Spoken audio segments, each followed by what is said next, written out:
Ryōgoku Kokugikan, Tokyo, Japan, September 15, 1970. 11,000 people packed into sumo wrestling's most sacred arena. They came to witness the impossible.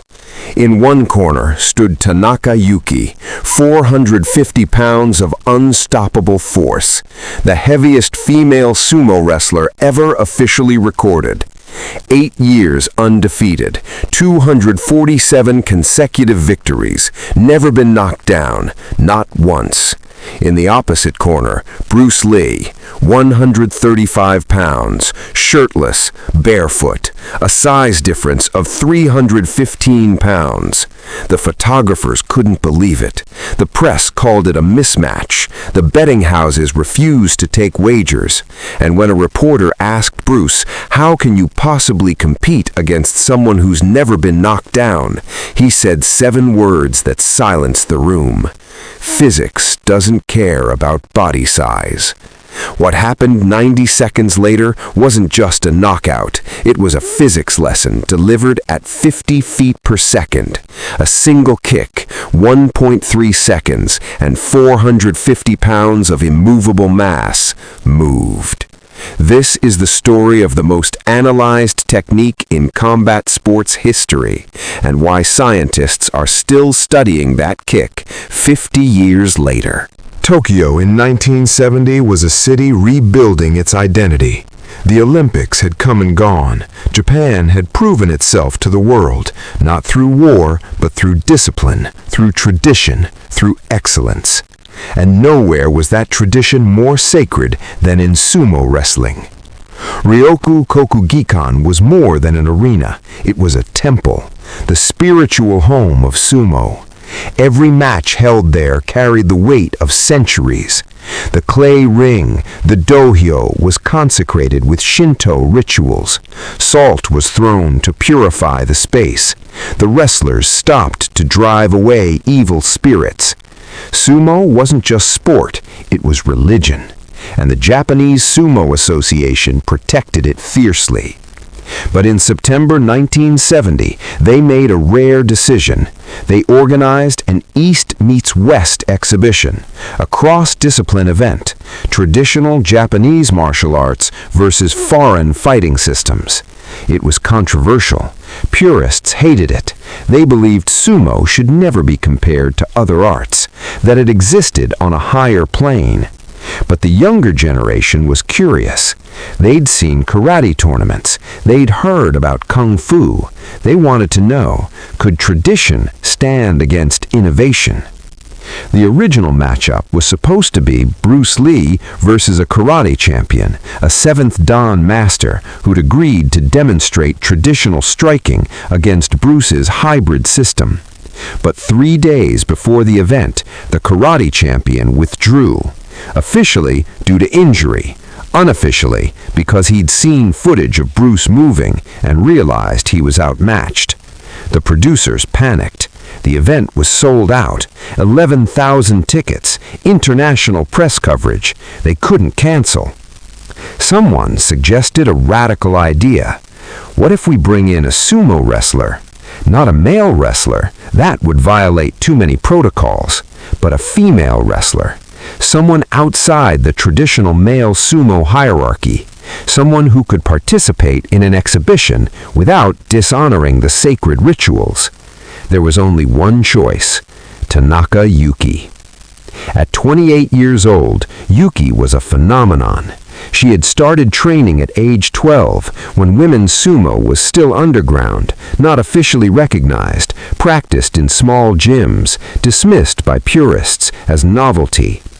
But Yuki didn't care about recognition. She cared about excellence. By age 20, she was 400 pounds of muscle and technique. By age 25, she was 450 pounds and unbeatable. She had fought 247 matches, won every single one, most by ring out, forcing her opponent outside the circle, some by knockdown. None had ever knocked her down.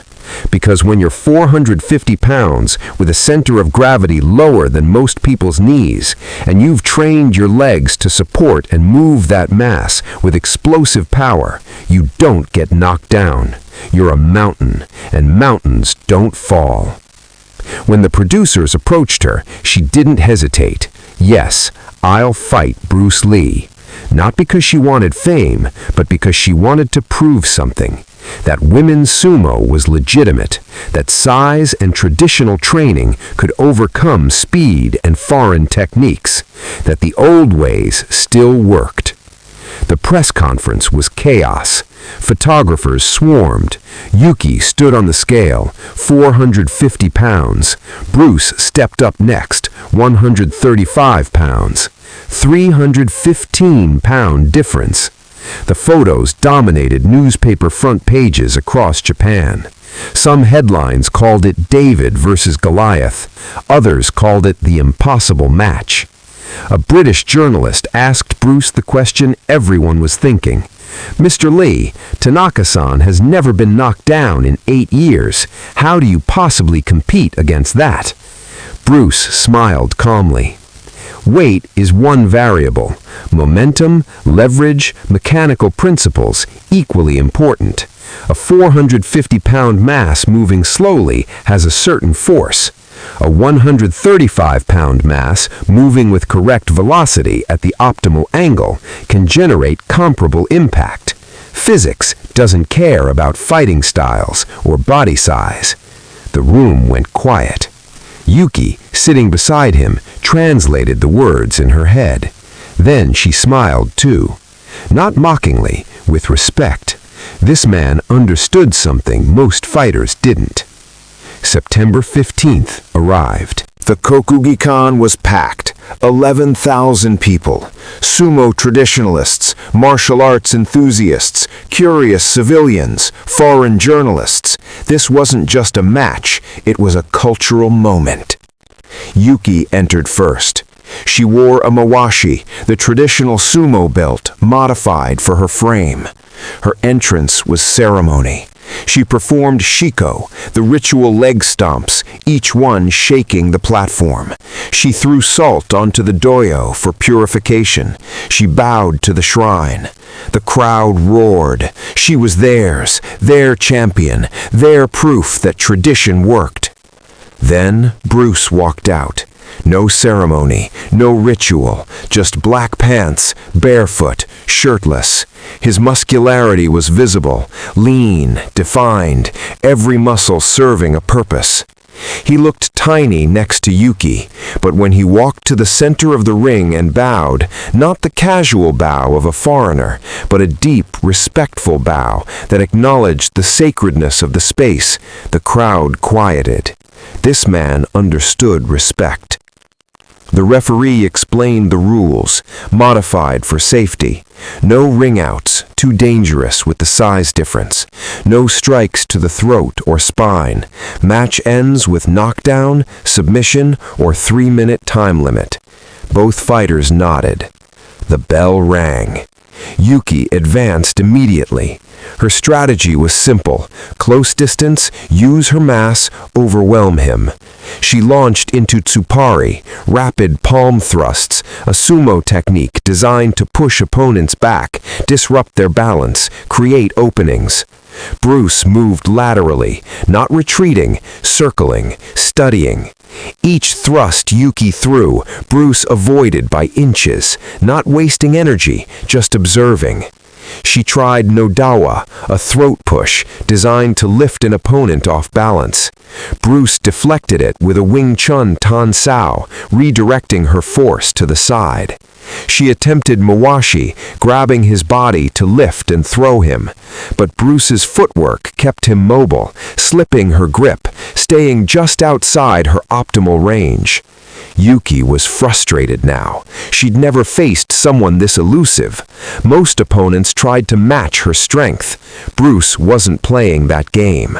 She cornered him, cut off his escape routes, and unleashed a full tsupari barrage. 10 palm thrusts in 3 seconds, each one capable of moving a 200-pound man backward. Bruce absorbed one thrust, let it hit his chest, felt the force, felt how her mass transferred through her arms. That contact gave him the final data point he needed. He understood now, her power, her mechanics, her center of gravity. Time to act. Bruce moved. Not away, toward. He exploded out of the corner with a burst of speed that shocked the audience.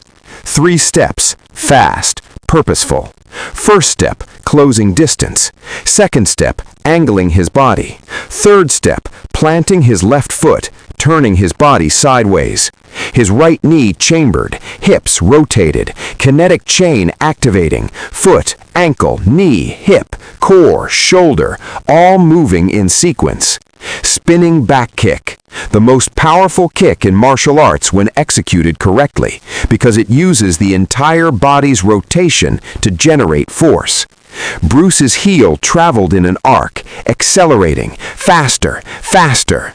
Target, Yuki's forward leg, just above the knee, the precise point below her center of gravity where structural support was most vulnerable. Impact occurred at the exact moment Yuki committed her weight forward, preparing another Supati thrust. Bruce's heel struck at 50 feet per second. The force, later calculated by sports scientists, was approximately 1,100 pounds, concentrated on an area smaller than a postage stamp. Yuki's knee buckled. Not from pain, from structural compromise. The joint couldn't support the sudden lateral force combined with her forward momentum. 450 pounds of mass moving forward with the foundation suddenly removed. Physics took over. Yuki fell. Forward, hands slapping the clay to break her fall, the traditional sumo technique for safe landing. But she fell. For the first time in 247 matches, for the first time in 8 years. The Kokugikan fell silent. 11,000 people processing the impossible. A 135-pound man had just knocked down a 450-pound sumo champion with a single kick. The referee stood frozen, whistle half lay to his lips. Bruce stepped back immediately, lowered his stance, ready to continue if needed. But Yuki remained on the clay. Not injured, not unconscious, just stunned. She looked at her hands, at the ground, at Bruce, and then she smiled. The referee finally blew the whistle. Winner by knockout, Bruce Lee. The crowd erupted, half in shock, half in awe. After the match, in the quiet of the training room, Yuki asked Bruce a question. How? Not angry, not bitter, genuinely curious. Bruce sat across from her, drinking water, respectful. I didn't try to move 450 pounds backward, he said through a translator. That would be impossible. I removed the structural support when your weight was most committed forward. Your own mass took you down. I just disrupted the foundation. Yuki nodded slowly, understanding. In sumo, we train to be immovable, to root ourselves, to use our weight as strength. And it is strength against most opponents, but every strength has a corresponding weakness. Your mass makes you powerful, but it also makes you dependent on structure. If the structure fails, even for a fraction of a second, the mass works against you. Yuki was quiet for a long moment. Then she said, "Teach me." Bruce smiled. You don't need me to teach you. You already know everything. You just learned it in the ring. Structure is everything, whether you weigh 135 pounds or 450. Understand structure, yours and your opponent's, and you understand combat. September 15th, 1970. One match, one kick, 1.3 seconds. But the impact lasted decades. Tanaka Yuki didn't retire immediately. She fought 5 more matches, won all 5, then retired in 1973 with a record of 252-1. Her only loss? Bruce Lee. She never spoke bitterly about it. In interviews, she said, "That match taught me more than 247 victories. Winning teaches you to repeat what works. Losing teaches you to understand what doesn't." She became a coach, trained the next generation of female sumo wrestlers, and she taught them something radical: cross-train, study other arts, understand physics, not just tradition. Bruce Lee never spoke publicly about the match, considered it private, respectful. But sports scientists became obsessed. They analyzed the footage frame by frame, calculated the velocity, the force, the angle of impact, published papers with titles like Biomechanical Analysis of High-Velocity Strikes Against High-Mass Opponents. The kick became a case study, not just in martial arts, in physics, in kinesiology, in sports science, because it proved something fundamental. Mass matters, but understanding matters more. 50 years later, that kick is still taught, still analyzed, still debated, not because it was flashy, but because it was true. There's a photo from that day, taken moments after the match, Bruce helping Yuki to her feet, both bowing to each other. That photo says more than any words could. It wasn't about winning. It wasn't about proving superiority. It was about testing principles, about understanding, about respect. Tanaka Yuki weighed 450 pounds, had never been knocked down, was immovable, until she wasn't. Not because she was weak, but because Bruce Lee understood one simple truth. Physics doesn't care about tradition, doesn't care about reputation, doesn't care about size. It only cares about structure, leverage, and timing. And when those three align, even mountains fall.